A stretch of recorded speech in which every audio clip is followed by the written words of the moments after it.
Welcome to the Royal Levitical Priesthood Ministry. Today we bring a profound question to the text. We ask what characteristics of the resurrection body allow it to interact with linen, cloth, or matter in a transphysical way, through energy or light, without normal decay. The lead verse for this inquiry is Matthew chapter 13, verse 15. It tells us that unless they see with their eyes, hear with their ears, and perceive with their heart, they will not be turned to Elohim and healed. This establishes that the glorified state brings healing, reversing decay, and operates on a level of perception that transcends normal physical limitations. The mathematical verdict for this draw is a lean yes, with a probability of 96.5%. The system classifies this as a strong anomaly, meaning all gates pass and the guidance is affirmative. We seek to understand the mysteries of the kingdom, looking past the veil of the flesh to perceive the spiritual realities that govern the age to come. The hope of the gospel is a profound transformation. The narrative that emerges from the text reveals the architecture of the priestly, glorified body and its interaction with transformed matter. First, we must understand the reality and animation of the resurrection. The draw explicitly anchors this truth. 1 Corinthians chapter 15, verse 14, declares that if Messiah is not risen, our faith is vain. Colossians chapter 3, verse 1, confirms that if we are risen with Messiah, we seek the things above. But what is the characteristic of this risen body? John chapter 4, verse 24, declares that Elohim is a spirit. 2 Corinthians chapter 3, verses 3 and 4, speaks of being a letter of Messiah, written not with ink but with the spirit of the living Elohim, on fleshy tablets of the heart. The glorified body is a spirit-wrought reality, which is why it is not subject to normal biological decay. This spiritual animation means that the body is no longer driven by the blood of the mortal frame, but by the eternal power of the Creator. The Spirit breathes life into the dust, making it a fitting dwelling place. How then does this body interact with matter without direct contact?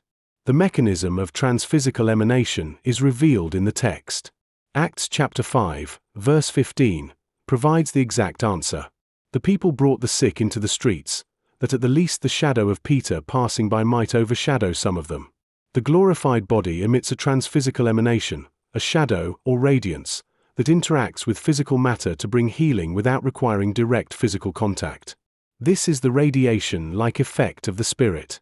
Furthermore, Daniel chapter 3, verse 28, shows bodies yielded to the supernatural fire but protected by the angel.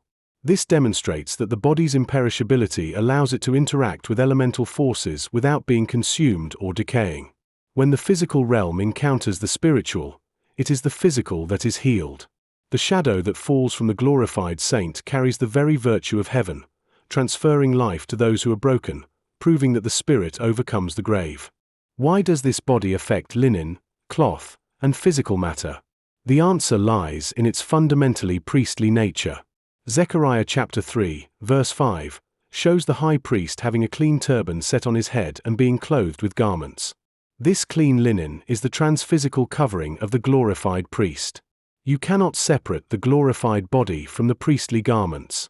In Mark chapter 9, verse 5, Peter attempts to make 3 tabernacles for the transphysical Moses and Elijah. This shows that cloth and matter and glorified beings occupy the same operational space. Leviticus chapter 13, verse 6, speaks of washing clothes to be clean, pointing to the purification and consecration required for this priestly covering. As the priests of old were commanded to wear linen garments, so too are the saints arrayed in fine linen, clean and white. This is a literal description of the transphysical covering that adorns the resurrected form, allowing it to minister in the holy places. Furthermore, the matter itself is transformed to receive this glory. Revelation chapter 21, verse 21, describes the New Jerusalem, where the broad way of the city was gold pure as transparent glass. Matter is rendered translucent, allowing the light and glory of the resurrection body to pass through and interact without decay. Enoch chapter 38, verse 8, speaks of elect and consecrated children descending from high heaven, confirming the transphysical nature of the glorified saints interacting with the earth. Deuteronomy chapter 16, verse 6, and Luke chapter 2, verse 11, anchor this light and glory to the appointed season of the Messiah, the day of our visitation. Isaiah chapter 25, verse 1, praises WH for doing wonderful things, confirming the transformative power of the age to come. The streets of gold, transparent as glass, signify a creation purged of all dross, reflecting the uncreated light of the throne. When the saints walk upon this earth renewed, their footsteps will not bring decay, but will impart the very life of the Spirit. The statistical context confirms this textual revelation beyond any doubt. The guided draw E-value is an extreme anomaly, and the convergence confidence index has crossed the threshold. The most critical marker is the triple convergence standard, where identity, inheritance, and priesthood converge perfectly. This fires at 972% of the baseline expectation, reaching 6.23 sigma. This is a discovery-level event. The polarity balance index is leaning yes, indicating covenantal favor. This transphysical interaction is not a cautionary anomaly. It is a feature of covenantal victory and priestly inheritance. The Father is confirming the full architecture of the glorified, priestly body. The triple convergence standard is the mathematical signature of the Father's covenant. When identity, inheritance, and priesthood align at 6.23 sigma, it is a declaration that the believer is fully established in their royal calling. To answer the question directly, the characteristics of the resurrection body that allow it to interact with matter transphysically are its animation by the Spirit, its emission of a healing radiance or shadow, and its imperishable nature that withstands elemental forces. It interacts with linen and cloth because it is fundamentally a priestly body, clothed in clean garments. The matter it interacts with is itself transformed into a transparent state that does not decay. The text provides the mechanism, and the mathematics confirms that this is a definitive, covenantal reality. The resurrection body is a temple of light, interacting with the physical world through the power of the Spirit, bringing healing and glory to all it touches. We approach this mystery with reverence, knowing that the Scriptures are living oracles that illuminate the path of the righteous. The redemption of our bodies and the glorious liberty of the children of Elohim are at hand. The physical universe is not destroyed but renewed, becoming a fitting canvas for the brilliance of the redeemed.